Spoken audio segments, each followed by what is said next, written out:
Hello, everybody. This is Danny at ParTay's. So I just wanted to take a couple of moments to answer, at least establish a video that's going to answer some questions that I've been asked over the past few days. And I say the past few days, I've gotten this question really over the past few weeks, but I've just always answered it no.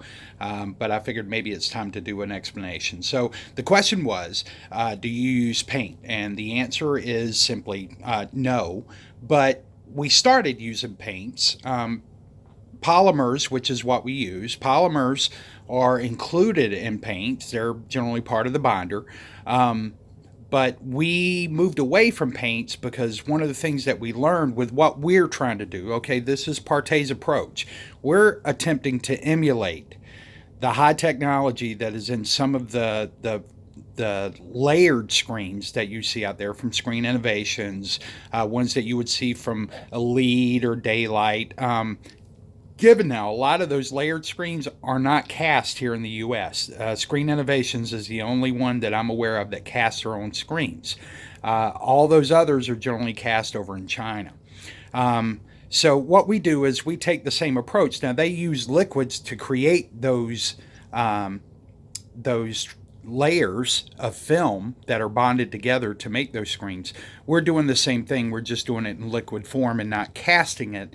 We're spraying it and allowing it to dry. In some cases, we're curing. But just wanted to show you. So, and for you guys out there that are novice, this is probably a good example of how to think about screen design, but it's not. I want to be clear, the only two on here that are ever in the same position are the backing and the diffusion. These other three are just put there for display purposes only, and it's not necessarily indicative. As a matter of fact, none of our screens are made in this layer format. It's different ways that these are actually combined. And in some cases, you may have two reflective layers, two tone layers. So it varies according to the type of screen.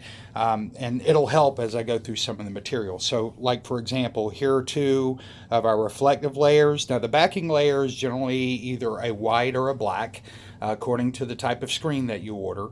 And it's there are cases where we have two backing layers. We're working on one of them right now. With the Contra White, we have a Contra Bright that's actually marketable right now, but we have a Contra White that we've been testing out. And it's essentially a white screen like you would see in the man caves, but it would offer superior contrast as opposed to a standard white screen.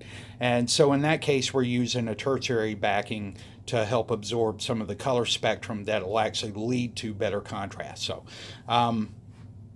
that's one way. We have the powders that we use and cure. We have this is just a spray. This is just something we designed here. This is what we call the balancer. This balances the reflectivity on the back so that you don't get spotting. That's the reason I always say our screens don't spot.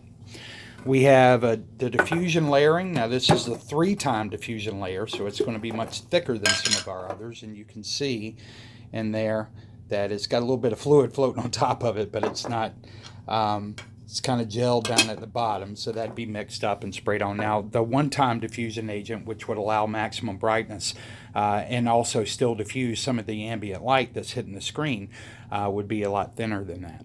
So right now, the 3 marketable products that we have are, we have the Daystar, we have the Contra Bright, and we have the Sirius. And I'll give you an example here. The Contra or Sirius, this is the Sirius mix.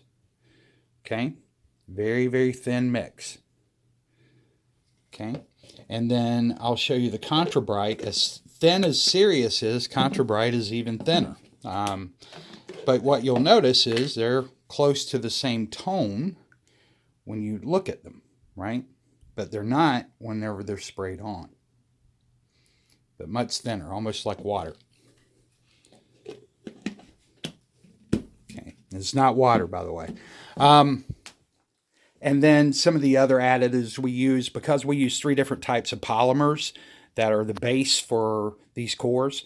And we use one core base. So there's one core base that's used. It's the really thin, contra bright stuff that you see in there.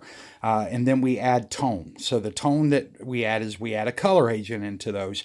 And then in some cases, because of the type of screen we're trying to achieve and some of the properties that we need to manipulate to keep them bright and vivid, we use some other things to suspend some of the additives that are in there that suspend particles.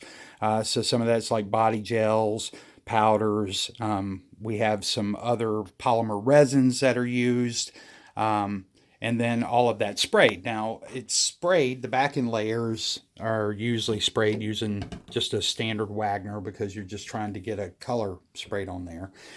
And then we'll use more measurable grade sprayers for the formulas because you want the formulas to go on there consistently. You want high degree of accuracy, so that way we can watch our pressure. We can just got a lot more control. The guns, the nozzles, everything are just better and made for that kind of spray application. So just much better all the way around.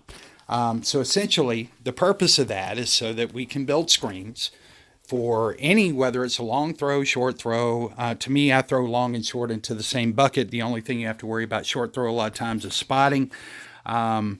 With the ultra short throws, it's different. They react differently. So you have with your long and short throws, the reflectivity is kind of at the screen from whatever angle it's setting at, whether it's setting higher on a table, just kind of hits the screen, comes back, right? At the opposite angle. Where with an ultra short throw, all your reflectivity hits the screen and then goes on up to the ceiling. I've got a video out there that shows that perfectly. I was using just a mirrored panel that shows how everything gets reflected up to the ceiling. You almost get a squashed mirror image up on the top of the ceiling.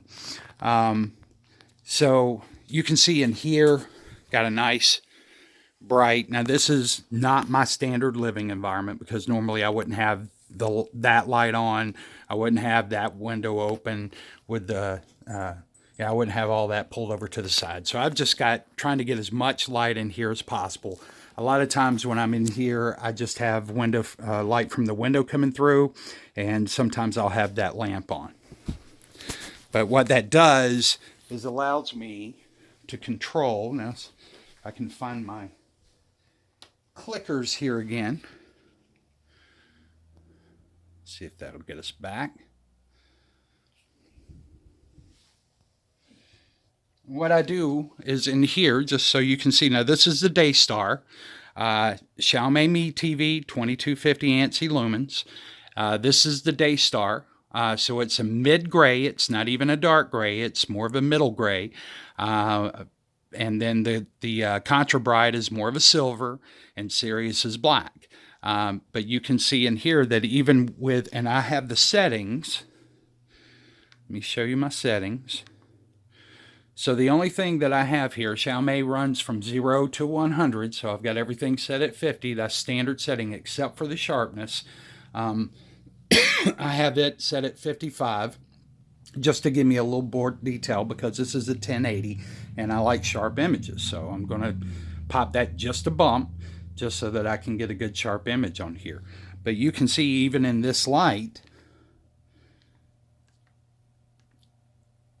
just how great the picture quality is. Mid-gray screen, bright light, not super bright. I don't have a ton of overhead light, but I do have, that's about 1600 lumens up there. That's plowing light into the screen. So right now I'd say we probably have somewhere around 90 lux, 80 to 90 lux max based on time of day. And you can see it's still a bright screen.